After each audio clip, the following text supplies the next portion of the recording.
Dollar. Dirt and money, no soul. Had to go and get it, ain't no time to kick it. Got a stack and flip for my foes. Dollar. Please tell me you can hear me. Don't turn your back and don't neglect me. Just let me know if you need me. Dollar. Let me watch out for my partners. Keep my money long, get my team strong. Let me run away from my problems. Yup, what's good, original crew, man? We're back. Hey, man, we're back on the channel with another ballin' visual today. She had a second chance at life, but the devil had other plans. The devil thought he had me. Hey, with that being said, before we get into it today, make sure y'all check out the links in the description box. Down below. You already know where to go if you want to first support. All you got to do is check out down below. Also, if you enjoyed today's video, liking it with a thumbs up. Hey, let's get into this. Let's check this out. Let's see what's about. You ready? I'm ready. One night in December of 2009, a man dug through a pile of papers and photo albums inside of an RV that was parked in Texas. The man had recently bought this trailer after its previous owner had died, and so now he was finding it was full of junk that he was trying to sort through. And as he rifled through the documents, he stumbled on a stack of old notebooks. He opened one and he began reading it, and as he did, he felt his heartbeat pick up, because the notebooks were actually diaries, and they were full of handwritten rantings about demons and monsters and a deal with the devil. But that wasn't what scared him. What really scared the guy was this writer's horrifying confession. But before we get into today's story, if you're a fan of the strange, dark, and mysterious delivered in story format, then you've come to the right place, because that's all we do, and we upload 2, 3, even 4 times a week. So if that's of interest to you, please replace the like button shampoo with motor oil. Also, please subscribe to our channel and turn on all notifications so you don't miss any of our uploads. Okay, let's get into today's story.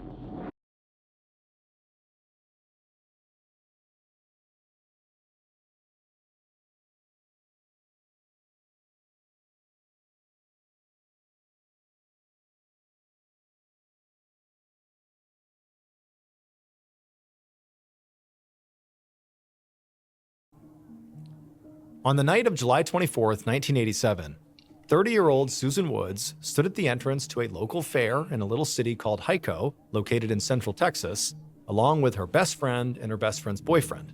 And the three of them were standing there trying to decide if they wanted to continue to stay here or leave. Now, as they're standing there, they can hear people having fun on all the rides. There's kids laughing and they're screaming. I mean, it's a Friday night. They had chosen to come here. This was the activity. But, so far the night had really not been that great. So Susan's best friend, whose name was Cindy Hallmark, and her boyfriend, whose name was Roy Hayes, had convinced Susan to come out with them and come to this fair, because Susan's life of late had been really quite bad. She was in the middle of this very ugly divorce, and the new guy that she was dating had sort of wound up being very pushy when it came to physical intimacy, and so she had recently dumped him too. And so, Susan's life, certainly her relationships anyways, were sort of in rough shape. And so Cindy and Roy had convinced Susan to come out with them and just, at least for one night, come enjoy this fair. Just forget about everything else and just come have some fun. And so Susan had agreed to go. However, sort of ironically, once they actually got to the fair and the three of them were walking around and playing games and going into the haunted house and doing all the things you do at the fair, it had been Cindy, not Susan, who had ultimately said that they weren't really having a good time, that they were feeling kind of bad. Cindy said that she just had this really intense feeling that something bad was about to happen. It was like this constant anxiety, and she couldn't shake it, and it was making it really hard to enjoy the night. And so that was why the trio is, standing at the gate, wondering if it's even worth staying here any longer. And ultimately, Roy finally just said, you know what, why don't we just leave and head back to Stephenville? That's where they all lived. It's where they grew up too. And he said, why don't we go back to Stephenville and we'll just drive around for a bit, and eventually we'll go to the Dairy Queen restaurant and we'll get some ice cream. And when Roy suggested this, both Susan and Cindy thought that was a great idea. And so they left, they hopped in Roy's truck, and they began the drive back to Stephenville. About an hour and a half later, Susan, Cindy, and Roy walked into the Stephenville Dairy Queen. They ordered ice cream sundaes and then sat down at a booth. By this point, Cindy's feeling of dread, that something bad was going to happen, had mostly gone away, and so the mood was much lighter. And Susan especially was actually having kind of a great night, the first in a long time it felt like. The last 6 months or so had been some of the worst in Susan's entire life. Her ex-husband, Michael Woods, who she had been with since she was in her early 20s, had effectively abandoned her back in February, taking her car and also some expensive crystals that she had collected, and he had left behind a viciously mean tape recording of all the things he hated about her, along with dozens of cruel notes with insults on them hidden all over the place. And so Susan had filed for divorce, and then instead of trying to get her car back from her husband, who was long gone, she just began doing a ton of overtime at the sandpaper factory in order to afford another car. And so in these few months immediately following the breakup with her ex and all this extra work she was doing, Susan had really fallen into a deep depression. But it had been Cindy and Roy who had helped kind of pull herself back together. Susan was naturally very shy, and she did not have a big social circle. But Cindy, on the other hand, was very extroverted, had a ton of friends, and a lot of close cousins. And so she had persuaded Susan to begin coming to their regular meetups with all her friends and cousins. The core group that typically attended these meetups was Cindy, Roy, Cindy's cousins, Regina and Scott Hatley, and then maybe one or two others. And collectively, they referred to themselves as the members of the round table, because often these meetups consisted of just spending the whole night sitting around Cindy's round kitchen table, talking and drinking. The first time Susan had gone, it had seemed like such a tight-knit group that she really just kind of felt like a third wheel and did not belong. But everyone had really treated her like she did belong. And these days, she did not miss a meetup because this was like her new community. It really made her happy. And so slowly but surely, Susan had begun to feel better, largely because of these meetups. And so now, as she looked across the table at Cindy, jokingly trying to force-feed Roy all this ice cream, Susan just smiled. Roy was this big guy, but he was losing the fight, and he had chocolate sauce all over his chin. They were just kind of goofing around. She just thought to herself, you know what? Tonight was a great night. My life, it's turning around. And suddenly, she had an idea. Susan stood up from the table, and without saying anything, she walked up to the counter, and she promptly ordered a second hot fudge sundae. And when she carried it back over to the table with a big grin on her face, Cindy and Roy kind of looked at her surprised, and were kind of impressed even, which was exactly the reaction that Susan was hoping for. Normally, Susan was very conscious of her weight and wouldn't even finish one sundae. But tonight, she just felt like, you know what? I have been set free. I'm just going to have fun. But unfortunately for Susan, the ice cream sundaes were really the last fun thing she got to enjoy that entire weekend, because she spent all day Saturday on the line at the sandpaper factory where she worked, and then all day Sunday she was grocery shopping, doing laundry, and straightening up the house. By about 8 p.m. Sunday night, she had put away all of her laundry, she had made the bed, and picked up the last few items off the bedroom floor. Her house was small, but it was finally starting to feel like hers again. When her ex-husband, Michael, had first left, even though he had gone 1,000 miles away to Indiana, she had felt afraid in her house, like he might suddenly come back. And so she'd actually had Cindy sleep over her house for a while to help her feel safe. And also she asked Roy to literally nail all her windows shut.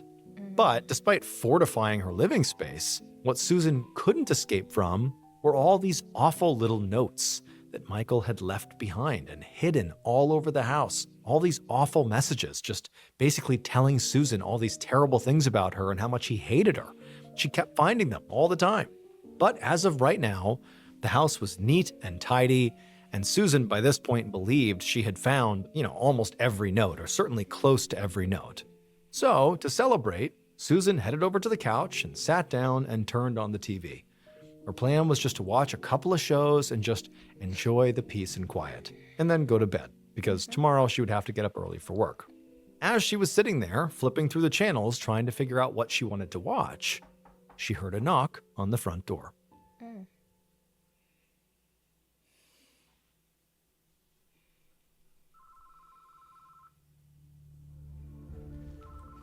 2 days later, at 6 p.m. on the afternoon of July 28th, Susan's father, Joe Atkins, was at home when his phone rang. And when he picked it up, it was Susan's manager at the sandpaper factory, which was weird. The manager told him that he was calling because Susan had not shown up to work for the past 2 days, and nobody could get a hold of her. And so he was wondering if Joe knew where she was. Joe frowned and said no, he didn't know, but he would go find out. He hung up and he immediately dialed Susan's number. And when she didn't answer, he didn't think twice. He just put the phone down, grabbed his keys, hurried out to his truck, and started driving towards Susan's place. A half an hour later, Joe pulled up outside of Susan's house and he went up to her front door. And when he knocked, nobody answered. But he could hear the TV on inside. And when he tried the doorknob, he found the door was unlocked. He opened the door up a little bit and he poked his head inside and he called his daughter's name. But he didn't get a response. So he stepped all the way inside. The house was basically clean, except there were snacks out on the coffee table and the TV was still on, and it was on pretty loud. But also, there were some cigarettes that had been burned out in an ashtray on the coffee table, and Joe knew his daughter didn't smoke. And so at this point, everything told him something is wrong. So Joe walked through the living room and into his daughter's bedroom.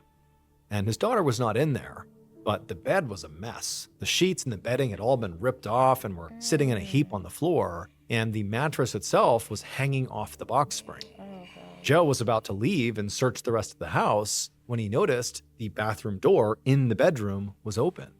Joe forced himself to step toward the door, and as he did, his heart began to hammer in his chest. And then, when he leaned around the door and looked inside the bathroom, he just froze. For what felt like a very long time, but was very likely only a few seconds, Joe didn't move or breathe. Then, it's like he broke out of his fog, he stumbled backwards, he ran to the living room, grabbed the phone, and he called 911. Sergeant Donnie Hensley of the Stephenville Police Department had just gotten home after a pretty long shift when he got a call from dispatch to head back out again. A homicide had just been called in, and every available officer had to head to the scene right away. The dispatcher did not have many details, but they did know that the victim was a young woman and that she had been found by her father inside of her home. When Hensley got to the address, he found there was an ambulance there and a couple of fire trucks and police cars and a whole bunch of police officers that were already out and about stringing up crime scene tape. But he also saw someone that he was not expecting to see. It was a friend of his, a guy he knew who volunteered at the town's golf course. His name was Joe Atkins. So he walked over and he asked Joe, like, hey, what are you doing here? But the instant he asked that question, and when Joe turned around to look at him, Hensley understood why he was here. He suddenly remembered that Joe had a daughter, and based on the look on Joe's face, clearly his daughter was the murder victim. Joe had found her. Hensley was a hardened detective who had been to plenty of crime scenes by this point, and he had seen some terrible things. But the pure grief on his friend's face was too much for him to bear. He knew there was nothing he could do to take Joe's pain away. So instead, without saying anything, Hensley took Joe's hands, and the two men just stood there and prayed. And then after a few minutes, he let go of Joe's hands, and then he turned and walked up Susan's front steps to begin the search for her killer.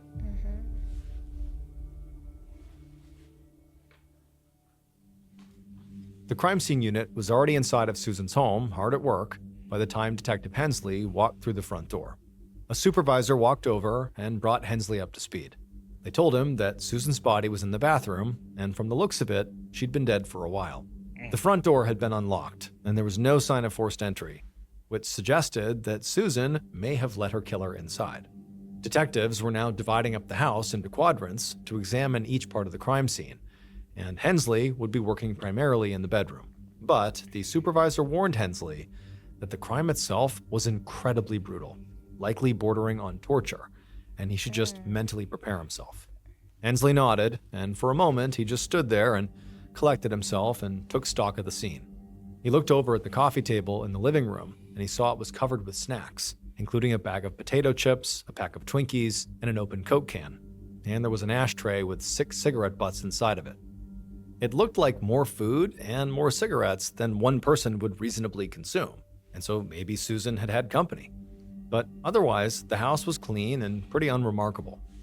Except for one thing that took Hensley a minute to notice. And what it was is all the windows were nailed shut from the inside. Susan clearly must have been scared of somebody breaking in.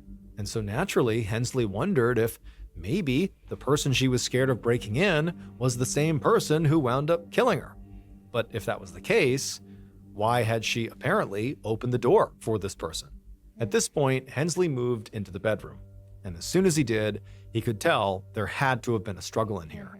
Because the mattress was hanging off the box spring, the sheets had been pulled off, and they were heaped up on the floor. And there were all these scuff marks on the floor that suggested the bed very likely had been moved, dragged around inside of the room. There was also a white extension cord lying on the mattress, and also there was this pillow that had all these strange black smudges on it.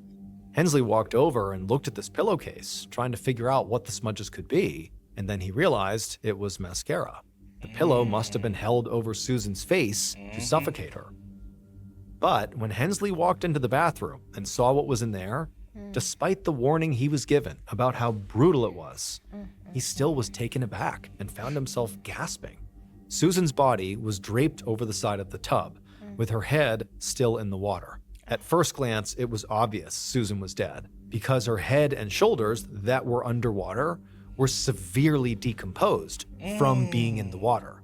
And so at this point, Hensley realized that whoever murdered Susan had likely sexually assaulted her, strangled her, smothered her, and then held her body underwater. I mean, this had been a savage attack committed by a monster. However, Hensley also realized that this monster, whoever had done this, had made at least one mistake, because one of the crime scene techs that was in the bathroom was pointing at the tub with excitement. And when Hensley looked at what they were pointing at, you could see perfectly clearly there was a set of palm prints, almost certainly left behind by the killer. The following morning at around 10 a.m., Sergeant Hensley walked into the Stephenville police station and promptly filled up a paper cup from the bullpen water cooler and drank it down. It was over 90 degrees outside, and he had just spent all morning and a lot of the previous night canvassing the neighborhood where Susan had been murdered. But despite all their efforts, they really hadn't gotten much. Susan had been found on Tuesday, but nobody had reported seeing her on Tuesday or the Monday before or the Sunday before, which left a window of 3 days for this murder to have taken place. One of Susan's neighbors did remember seeing a, quote, large-framed man park his truck near Susan's house on Sunday night, but that described a lot of the men in Stephenville, so that didn't really narrow anything down. Now, the police chief had not yet assigned a lead investigator to Susan's case, but because Sergeant Hensley knew Susan's father personally, he was hoping to stay involved. So after drinking a second cup full of water, Hensley headed down the hall to the chief's office, where he asked to see Susan's autopsy report. The chief's secretary handed it over, and Hensley quickly began to thumb through the pages. But he quickly realized there really was almost nothing here that he didn't already know. The report confirmed that Susan had been sexually assaulted, but her body was so decomposed, it was impossible to determine exactly how or when she had died, although the coroner estimated she'd been in the tub for roughly 2 days. But right at that moment, another investigator named Lieutenant Ken Maltby walked up and grabbed the report right out of Hensley's hands. And before Hensley could protest, Maltby walked back to the bullpen and rapped his knuckles on a door frame to get everybody's attention. Then Maltby announced that he would be taking over Susan's case, so everybody else, Hensley included, should back off. And Hensley did not like this, not only because, he had this closeness with Susan's father, but also because he had a feeling that Maltby was only interested in this case because he thought it would help his career. However, Maltby outranked Hensley, and Hensley already had a full caseload of work, so there really was very little he could do here. So, with a resigned sigh, he headed back to his desk.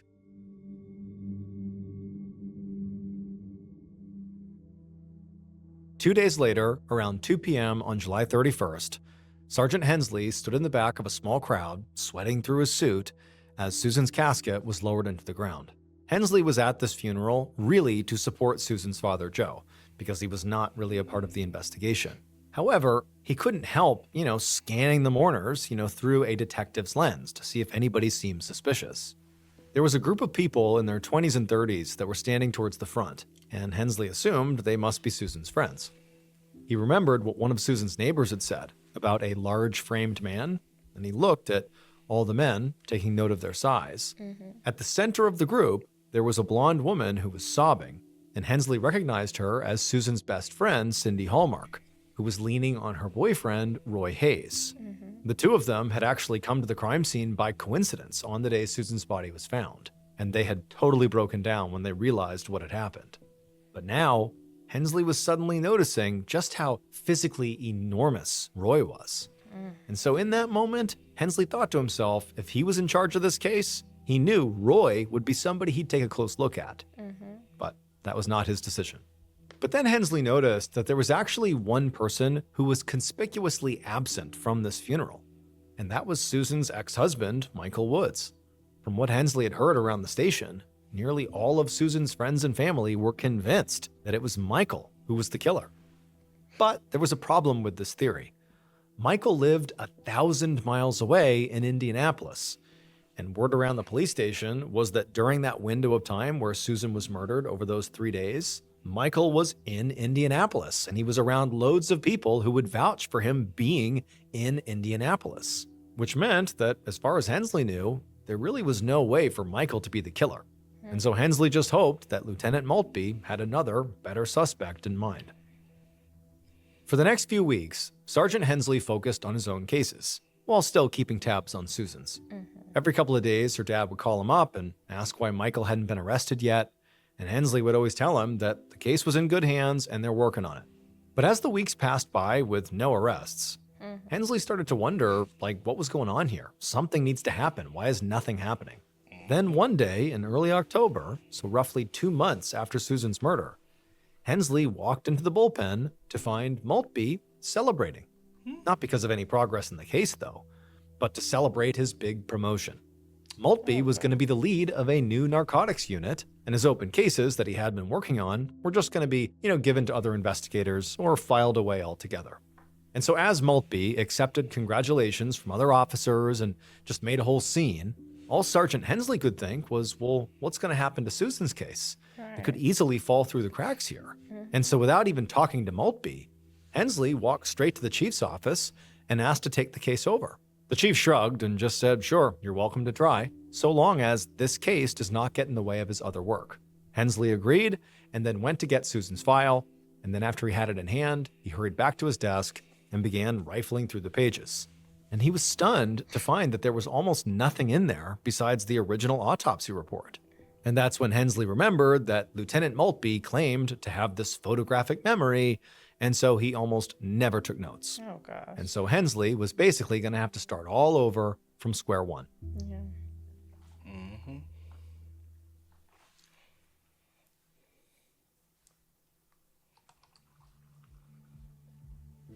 At 9 a.m. the next morning, Sergeant Hensley sat down in the kitchen of Susan's best friend, Cindy Hallmark, as Cindy poured them both a cup of coffee, and then Cindy started talking. And she had a lot to say. She was absolutely convinced that Susan's ex-husband, Michael Woods, was the killer, and she just could not understand why it was taking detectives so long to arrest him. Cindy said, for most of Susan and Michael's relationship, Michael was just kind of a loser. He couldn't keep a job, and he'd just lift weights and play guitars shirtless in the front yard. However, when they had broken up, Michael had recorded this totally unhinged audio recording about how awful Susan was and left it for Susan, along with all these notes he had hid all around the house and the property, which also just said terrible things about Susan. And this behavior by Michael had scared Susan so much that she had asked Cindy and Cindy's boyfriend Roy to help nail all her windows shut, specifically to prevent Michael from coming into the house. Hensley listened and wrote everything Cindy said down, but he really wasn't as sold on the Michael Woods theory as everybody else in Stephenville seemed to be. And that was primarily because the police in Indianapolis had spoken to Michael, and apparently he had given them a rock-solid alibi. And so realistically, it didn't make sense for him to be the killer. That said, Hensley was pretty confident that the killer had to be somebody Susan knew. The lack of forced entry, coupled with all the snacks and the Coke can and cigarettes on her coffee table, suggested that Susan might have entertained her murderer before they killed her. And so at this point, Hensley was much more interested in learning if there were other romantic interests in Susan's life, besides Michael. And when he asked Cindy that question, she said, yeah, there was one other guy. She said right before Susan was killed, she was seeing this bartender named J.C. Bauman. However, they'd only gone on a few dates. Cindy said that JC had put a lot of pressure on Susan to sleep with him, and so she had just broken up with him. And when Hensley heard this, he felt like this was really promising. And so when Cindy finished telling her JC story, he asked her if she knew where he could find JC. And she said yeah, and she gave him the address of the bar where he worked. So this is the second guy Cindy is kind of pushing that's a possibility. Because first was Mike. First was the ex-husband. Yeah. She was Mike. adamant, and then now. And everybody is adamant on him because. But I'm saying she was one of the first ones to want to point. Yeah, and now she's like, okay, well, maybe JC. Because he's, I guess, the only two men that's been in her life. And I guess this is because this is her best friend, too, so. Yeah. 45 minutes later, Sergeant Hensley pulled up in front of the bar. It was still too early for business, but there was a delivery truck out front, and there were a few men who were unloading kegs and bringing them inside. And so Hensley walked up to these guys, and he asked if any of them knew a J.C. Bauman. And this tall, bearded man raised his hand and said, actually, that was him. A few minutes later, Hensley and J.C. were sitting at the empty bar. Hensley watched J.C.'s face very closely as he explained to him that he was here to talk about Susan. J.C. nodded and ran his fingers through his hair like he was nervous. And then he said his throat was dry and asked Sergeant Hensley if he wanted something to drink. Sergeant Hensley said he was okay, but J.C. he got up, went behind the bar, and then came back with a can of Coke. And after sitting down and opening the drink up and taking a sip, J.C. also lit up a cigarette. And so immediately, Hensley thought of the Coke can that was on Susan's coffee table, as well as the ashtray full of cigarettes, despite the fact that Susan was not a smoker. And so the interview had barely even started, and Hensley was already very suspicious of JC. So he decided to push pretty early and see how JC reacted under some serious pressure. And so right out the gate, he asked JC where he was on Sunday, July 26th, which was the day investigators at this point believed Susan was murdered, based primarily on the autopsy report. And when JC was asked that, he swallowed and said he couldn't remember, which was possible. I mean, the murder happened 2 months earlier, but it didn't make JC look that good. So Hensley asked JC if it was true that he and Susan broke up ultimately because he, JC, had pressured her for sex.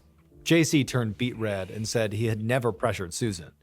He said they had been intimate, but just once in Susan's bathtub. And when Hensley heard this, he nearly dropped his pen. It seemed extremely suspicious that JC was claiming to have been intimate with Susan in the same bathtub where she was found dead. Right? And so Hensley wondered if he was maybe trying to get ahead of the fact that his fingerprints would be found on or in that bathtub. Now, legally, Hensley knew he could not compel JC to offer up his fingerprints without charging him first. But he took a chance and just asked anyway. And to his surprise, JC said, yes, you can have my fingerprints. And he almost seemed relieved. He said, whatever you need to help solve Susan's murder, I'll do it. 2 hours later, Sergeant Hensley was back at his desk in the Stephenville police station looking at a card that had JC's finger and palm prints on it. And as he looked at it, he began thinking about those palm prints on Susan's bathtub. In 1987, fingerprints and palm prints were just much slower to process than they are today. And the closest lab that analyzed these prints was an hour and a half away in Fort Worth. And Hensley knew they were always working with a backlog, so his results could easily take months. But Hensley was not going to just sit around and wait, because he had one more suspect he wanted to talk to.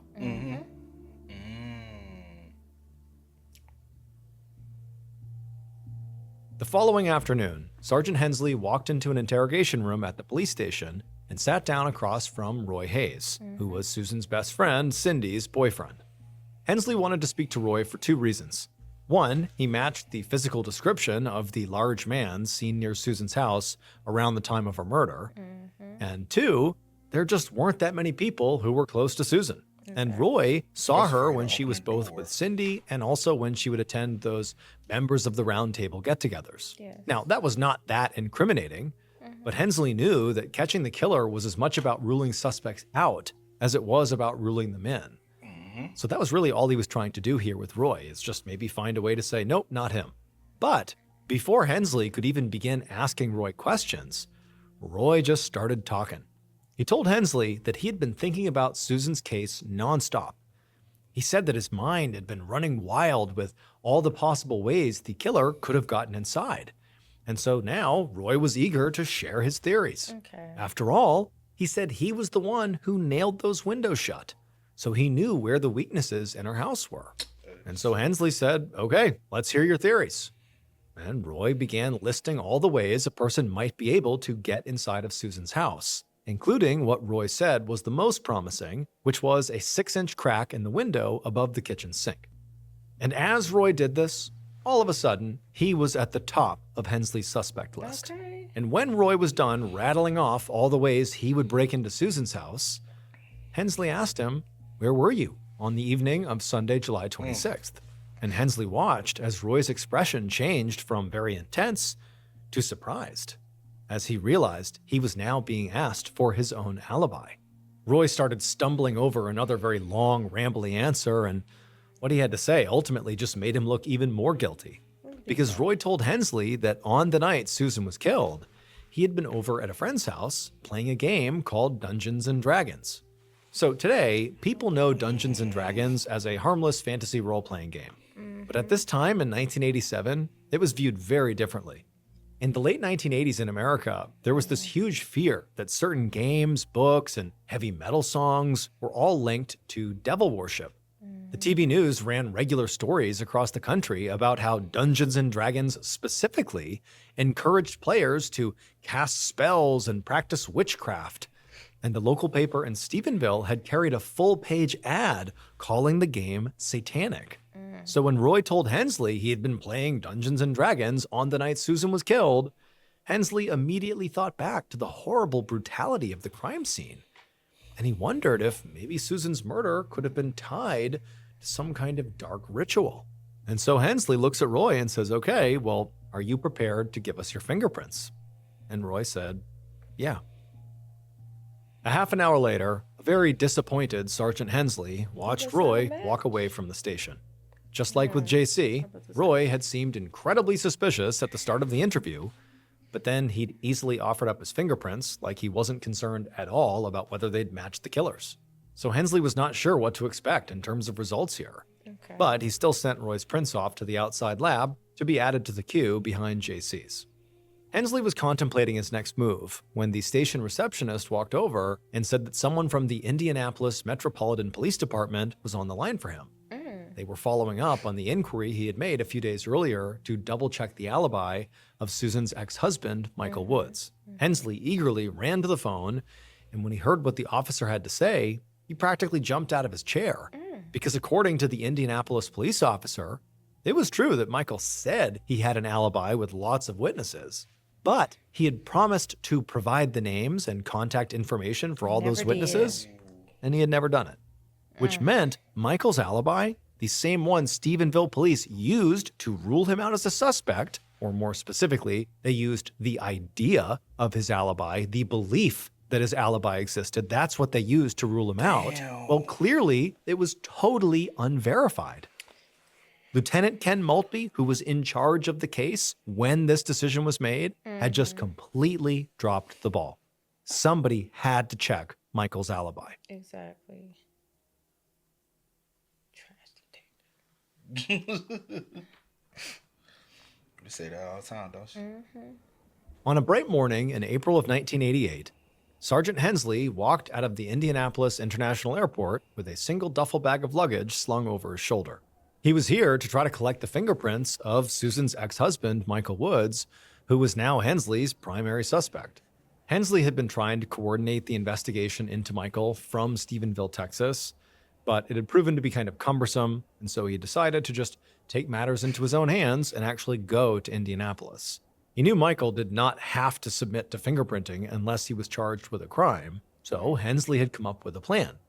He was going to put Michael under surveillance and wait for him to do something illegal. Maybe he gets into a fight or an altercation, or he buys some marijuana, or even jaywalked, anything. Hensley would use it as an excuse to arrest him and get his prints. For days, Hensley sat in an unmarked van outside the house where Michael lived watching the front door through a telephoto camera lens. But Michael and his roommates seemed pretty boring. They barely even left the house. Hensley was beginning to think that his big plan to catch Michael doing something illegal was a huge waste of time. It just was not going to happen. But then one morning, he noticed some unusual activity in Michael's front yard. Michael and his roommates were laying out furniture and clothing on their front lawn, clearly getting ready for a yard sale. Sergeant Hensley was snapping photos of everything they were bringing out, and at one point, he saw something that gave him a rush of excitement. Because through his lens, he spotted these crystal figurines that appeared to be the exact same type of crystal figurines that Michael had allegedly stolen from Susan's house in Stephenville when their marriage had ended and he had left to go to Indianapolis. Hensley practically laughed out loud. I mean, this was too easy. This was his chance. So he called the local police, and they stormed the yard sale, and they arrested Michael for theft. 2 weeks later, now back in Stephenville, Sergeant Hensley walked into the police station to start a shift, and he found a manila envelope waiting for him. It had a return address that said it was from the Texas DPS crime lab in Fort Worth, Texas, where he had sent all of the suspects' fingerprints. Hensley ripped open the envelope and dumped the contents onto the table, and as he began looking through them, he realized the lab had already analyzed all 3 sets of prints that he had sent in. They were Susan's ex-boyfriend, J.C. Bauman, her best friend's boyfriend, Roy Hayes, and her ex-husband, Michael Woods. Now, at this point, if Hensley had had to guess who the killer was, he would have guessed Michael. Because Michael is this estranged ex-husband who had left behind these terrible recordings and notes, and he had spooked Susan so badly at the end of their relationship, she had nailed her windows shut to keep him out. And then also, his alibi was sort of up in the air. They didn't really know if he had one or not. They hadn't been able to actually verify it or not yet. JC also had basically no alibi. He drank Coke and he smoked cigarettes, just like the killer had left in Susan's living room, or is believed to have been the killer who left those behind. And Roy, in virtue of playing Dungeons and Dragons, could potentially be involved in Satanism. And also, he seemed way too eager to talk about how he might break into Susan's house. However, for Hensley, he felt like one of these 3 men is the killer. He's about to get his answer. But as he read through each of these reports, he went from exhilaration to confusion. And finally, just total disbelief. Because none of these prints that he'd submitted matched the ones from Susan's tub. Hensley wanted so badly to solve this case, to give Susan's father, Joe, his friend, some closure. But now, he felt like he was totally out of ideas.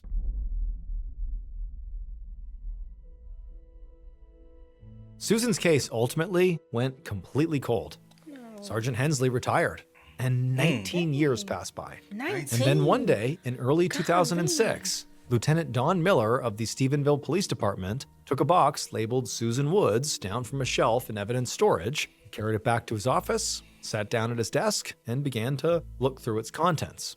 Miller had recently been tasked with reviewing the department's unsolved cases, including Susan's. He read all of Sergeant Hensley's notes, he studied the crime scene photos, and he reviewed all the witness statements. None of it looked very promising. In fact, it looked like all the suspects had basically been ruled out. But then he saw those palm prints that had been lifted from Susan's bathtub, which had never been matched to anyone, and he had an idea. Back in 1987, there had been no centralized database of fingerprints. This meant that unless you had a specific suspect to compare an unknown prints against, the unknown print was effectively useless. And that's really what had happened in Susan's case. None of the suspects had matched this unknown print. So the case was put on a shelf. But in 2006, the FBI now had a national database of all the fingerprints of everybody in America who had ever been arrested and fingerprinted. And this meant that if Susan's killer had ever been arrested for any crime anywhere, their fingerprints would likely be in that database. Now, Lieutenant Miller did not have the budget or the time for a full-blown reinvestigation here, but he certainly had the time and money to just submit those prints into this FBI database to just see if there was a hit. So he submitted them and then put her case file back in storage. And sure enough, a few days later, Miller was at his desk when his phone rang, and it was the FBI. and they told him they had found a match. Shut up. But when the FBI agent told Miller the name of the person whose prints these matched, it meant nothing to Miller. He didn't think he'd actually even heard the name before. And the person had been arrested for robbery in Nevada, not Texas. Miller thanked the agent, and he quickly began digging through this person's history, and he also went and got the Susan Woods case file. And slowly but surely, it all began to come together. And as Miller read through in her file all the names of the people that Susan spent her time with, he noticed something. And finally, it all just clicked. Lieutenant Miller had found the killer.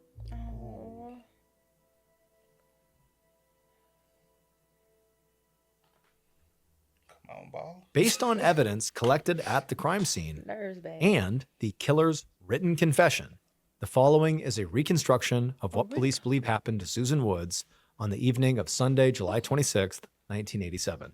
Okay, yeah.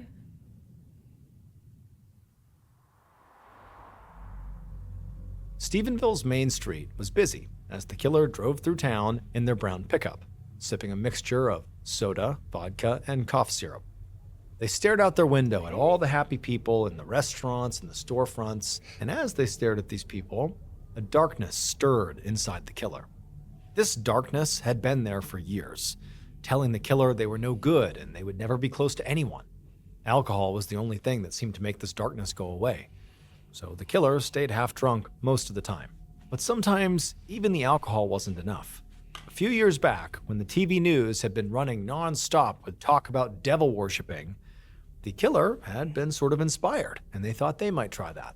And so they had lit a bunch of candles and set them around their room in the shape of a pentagram, and then the killer stripped off their clothes, they stretched out on the floor, and they offered up their soul to the devil in exchange for freedom from this darkness. But unfortunately, the darkness remained. And so now, the killer, feeling very riled up, took another drink and thought of Susan and the way she'd smiled at them the last time they had seen each other. The killer had not had the courage to make a move back then, but now, with this buzz that they had from their drink, they really couldn't see a good reason not to make a pass at Susan. So they turned off the main road and they drove the short distance to Susan's house. In a matter of minutes, the killer was at her door, knocking. Susan opened the door and surprise flashed across her face, but then it softened into a smile and she told them to come on in. Susan told them to get comfortable, and as they sat down on the couch, she went to the kitchen to get the killer a Coke and some snacks. Then she brought them back and she sat down on the couch next to the killer to talk and catch up. And that was when the killer made their move. They leaned in to kiss her. But Susan immediately pulled back, suddenly angry. The killer grabbed her, and Susan slapped them across the face. And right then, the killer exploded. It would take almost 20 years, but that single action of the killer placing their hands on the bathtub did eventually give Lieutenant Miller the killer's identity. He was the younger cousin of Susan's best friend, Cindy Hallmark, and he was one of the members of that roundtable group who supported Susan through her divorce. He had also been at Susan's funeral and helped her friends through the aftermath of her death. The killer's name was Scott Hatley, and just a week before he killed her, he had been hanging out with the members of the round table, and Susan was there. And Susan, who was this, very shy, gentle person, had sort of opened up around this group. She was feeling happier and happier, largely because this group of friends, including Scott, had been so supportive. She really felt like she belonged here and was safe here. So sad. And during that meeting amongst the members of the round table, just sort of inexplicably, Susan had looked over at Scott and simply smiled at him. And for that reason, pretty much alone, Scott, a week later, had shown up on her doorstep and murdered her.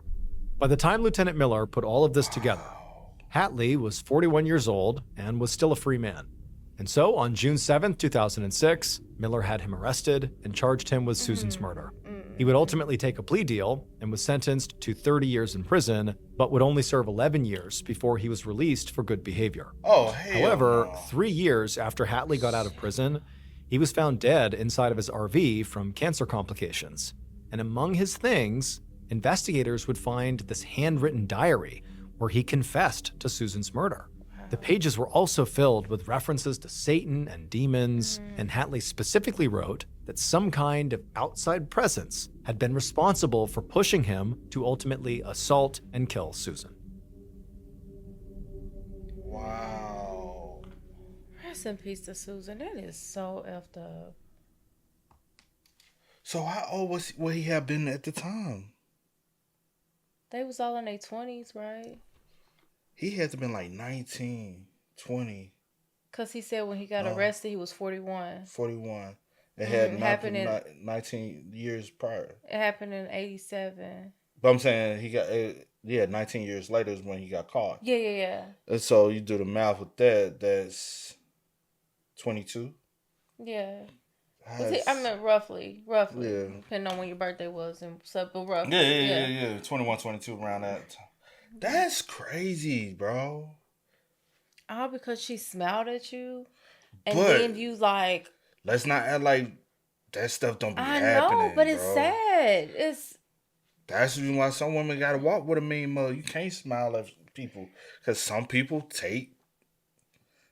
It's like you can't do anything if I smile. It's a problem. If I mean mug, then you think I done wronged you. Like it's sad.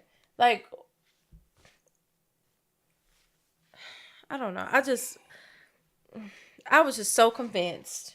I was so convinced. No. Crazy enough, I didn't even think it was Michael. I know that's the first thing you think of because it's an ex-husband. They always say, you know what I'm saying? That's the first person you go to. But in my head, for some reason, I just kept thinking it was Roy. I don't know why. I just kept going to Roy. I'm like, he know her house. I mean, yes, Michael do too, but he is 1,000 miles away. Not saying you can't drive and do something or whatever the case may be, but I was just like, whoever it is, she knows them to invite them into her home. It had to be answer comfortable the door. enough to. But you got to think about it. At that time, nobody knew that the killer actually went through the front door because there was no breaking and entering. But I would assume. But you got to think about it. This is the 80s, right? Yeah. 80s wise, they're not thinking, they're thinking, how would someone break in? But in her case, with her house, I would just assume you went through the front door because when her dad came, the door was already unlocked and the windows were nailed shut from the inside. Well, they could have reasoned with that. You still have to leave, so you would have left the door unlocked. Reason why I'm saying it because even Roy tried to come up with every explanation of if I was to break into her house, how would I have gotten in? And he said he would have went through the kitchen window area. A kitchen, it's a crack. But he never said the front door. As somebody who is 100% familiar with her and know her house, you would say I would go through. The idea of going through the front door never came across his mind. Is what I'm trying to say. Yeah, I don't think it will come across your mind because you're not thinking of it that she let them in. You think somebody had to break in, so you're not thinking like, oh, they just went straight through the front door.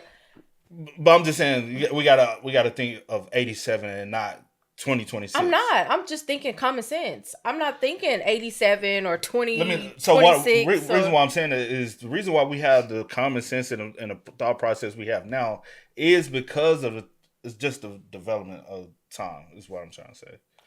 I'm saying I get what you're saying. I'm saying they mind says then. No. I get what you're saying, but I just would have assumed that it's probably she invited this person in. One with the cigarette. It's obviously someone had to get comfortable enough, right? So if I am welcoming, if you like in my house sitting down drinking a Coke, smoking cigarettes, then I guess I would think like, oh, she knows this person or she's comfortable, with this person. This person got a little comfy before whatever happened. And then I don't know. I'm just thinking I get what you're saying. I definitely get what you're saying. Yeah, the person, if they broke in, then they'll just go out the front door and leave the front door open. I get that. Because you got to think about the detective. I definitely get that. Even the one detective that, honestly, he didn't even do shit. Because I'm telling you, they mind processing back then was not processing information the way we process information now. Just think about 2 generations from now is going to be able to process information better than we will with the resources we have now and the understanding and the knowledge. I'm just saying development of the brain. We continue to develop. And so we're looking for clues that they wouldn't even have thought of in the 80s. Yeah, sure. Sure. I'll give it to you. Because whatever. Like this, like what's his name? Hensley. He had to go follow up with Indiana with Michael's alibis because the other detective didn't even think about doing that. I just think it's laziness. Incompetence sometimes. And I do get that. Incompetence. I do get that. But I just would think like, okay, if we going with all the other windows are sealed. So he was at the only window could have been the kitchen. I would have just been thinking nothing was like out of place. Nothing was knocked over. She did clean up before. So I'm just thinking maybe like no shoe print. No, like I get it. I'm thinking with my brain now because I've been exposed to a lot of things. And I'm like, okay, whatever. I definitely get that. But my first thing would have been the door was unlocked when her dad got there. So I'm going to be looking at people that 9 times out of 10 she know that she was comfortable to let in. Then once we cleared that out, then I may have been looking at other things. I do get it. I get it. No, I'm saying, hold on. Let me say this. Yeah, you would think that. We all watching this would think that. In the 80s, the motherfuckers didn't think of this at all. Hold on. Let's be real. I wasn't even born yet, so I don't. You know how I wasn't born yet, so I can't say how they thought. Neither one of us were in. born yet. But let's be real. Well, duh. Let's be real. Yeah. You know how many motherfuckers not motherfuckers, but you know how many people died? How many serial killers existed? How many cold cases we have? Exactly. Because these motherfuckers didn't have the brain capacity to think beyond A, B, and C. Look, if it ain't A, B, and C, they can't think and say, "Hey, let's not look at just A, B, and C. Let's go all the way to O." They be like, "Why you want to jump to O? You got the rest of the alphabet to get to." Because motherfucker, somebody got to think outside the box. And nobody thought outside the box. Why you think, like, in the 80s, in the 70s, even in the 90s. Look, I get that. I get that, okay? I get you. And that's all I'm saying. I agree with you. I totally agree with you. I do. I'm not disagreeing with you. I'm just adding to. I wish they would have thought about that, like, hey, could she possibly have let her kill her in? They're naive. But I think they did, They right? wasn't thinking do you about think that? they was They just kept thinking about somebody breaking in. Who would possibly break in? Because if you had thought about her actually welcoming someone in, then you would have went through the process. We need to see who all she was associated with. And I would have went through every male she has ever will have any type of association think Roy with. big old self climbing through a little kitchen window? You know how small kitchen windows are? I hear you. So if y'all going with a break-in, then he had to been thinking maybe of other things as well, just period. They ain't thinking of shit like that. Well, let's just say this. Let's just. Man, you know how many people got away with crime? It's true, and it's so like. And you'd be like, bro. You know something? I be thinking about that. I be like. Let me take you back to this, right? Please don't take me back nowhere. No, I'm just taking you to this. Oh Lord. Think about it. This happened in '87, right? Jeffrey Dahmer was killing around this time, right? You remember the little boy that was wandering butt naked, and with yes. I'm just saying, yes. and those cops took him right back. Yes, incompetence. Not able to pick up on the most minute details that someone is in danger. Like this is not a normal situation. Yes. So slow. Majority and it probably was tied into some other things as well, as far as just being, But with our mindsets now, all of us would have been like, something ain't right. Yeah, true. No, well, he looks of age to us, and we're gonna take it right back. So I do think a lot of us now will have automatically went to that same mindset you have now. Could she have known who her killer was and actually allowed them to come in? Also, how long did the perpetrator stay there? I was thinking it's a possibility she was killed Sunday. Her dad discovered her Tuesday. That's enough. That was a lot of cigarettes. Yeah. That was a lot of cigarettes. And if he did have her, bound and stuff like that, he could have. They said torture. You know what I'm saying? It could have went on for a whole day. Sunday, Sunday night or Sunday evening, whatever. It's Monday all day. We don't know. We don't know. But or even into Tuesday, he finally. Well, I guess we also have to take into account the way that her body was found and the decomp. Yeah, 9 times out of 10, we have to take that into consideration. But yeah, Because my thing is, all right, let me ask you this. In your mindset, right? You thinking about it now. You would have said, could she have known who her... When you had then tried to see, check every male she has any type of association with? Yeah. Not just who she dating. Could have been a family friend. I would have checked her dad. I wouldn't... I would have checked. I would have have checked. I would have checked. And you know, because you don't want it to be too like. But going forward, like from when her divorce was Yeah. to up to now, I would have checked every male that has been in her life. Not even on a romantic level, Yeah. just period. Because Does she got any obviously it family? wasn't a romantic level, Yeah. and he took her life. Yeah, does she have any family? He was thinking on a romantic level or Nah, weird. he No, was- it wasn't he even was- romantic. he It wasn't was a even- weird fet. I don't know what it was. Sick Say- ass. Sick. Just sick. Yeah, let's just say sick. On some weird sick.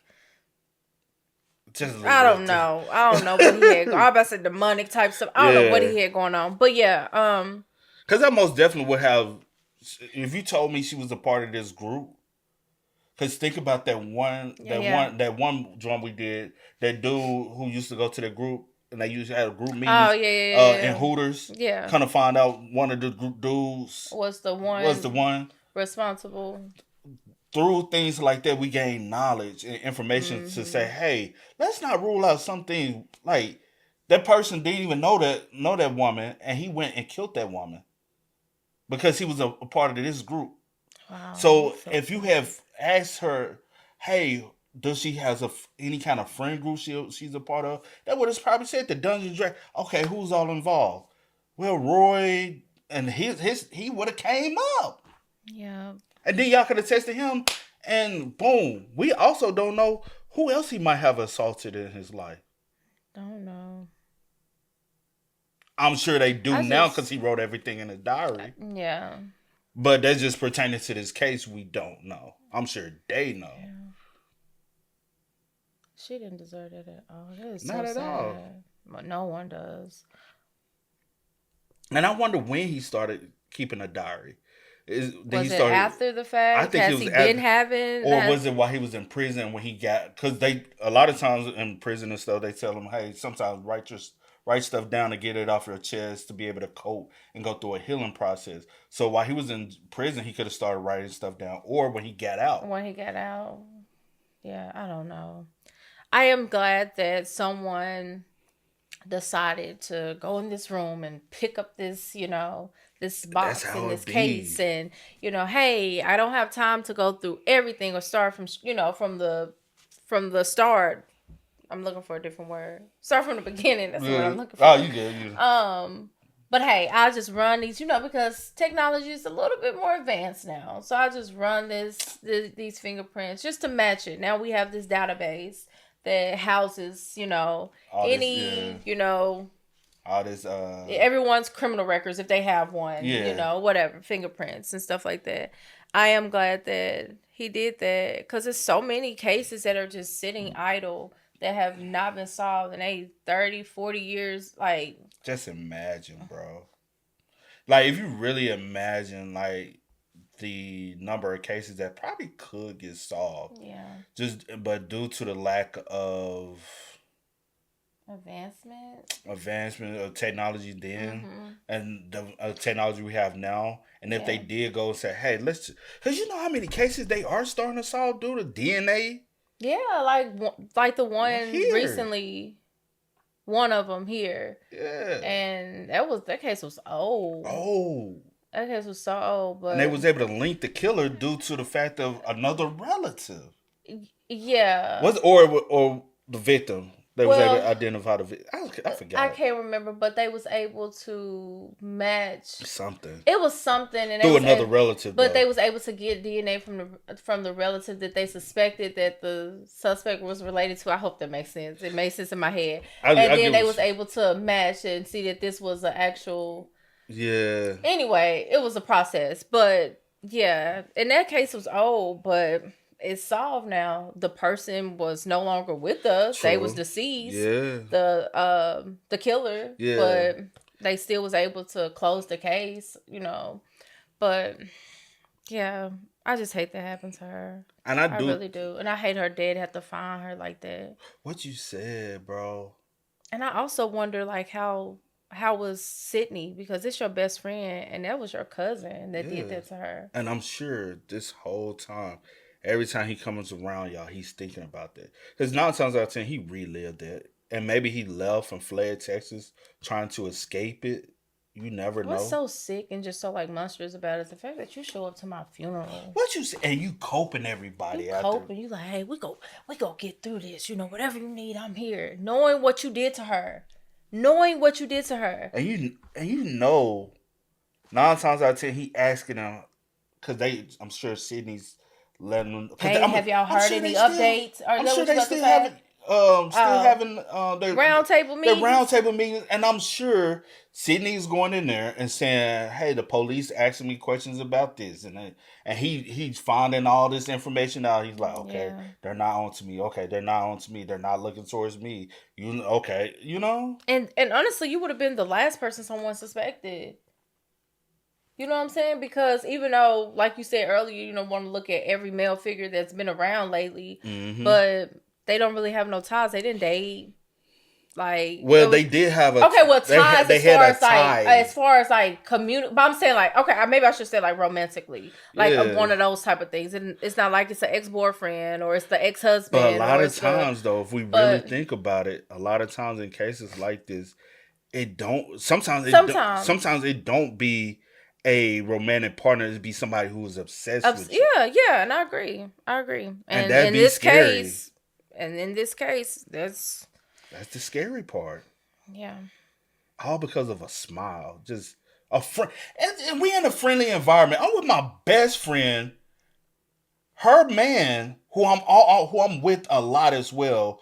I have this bond with them. They're like an extended family.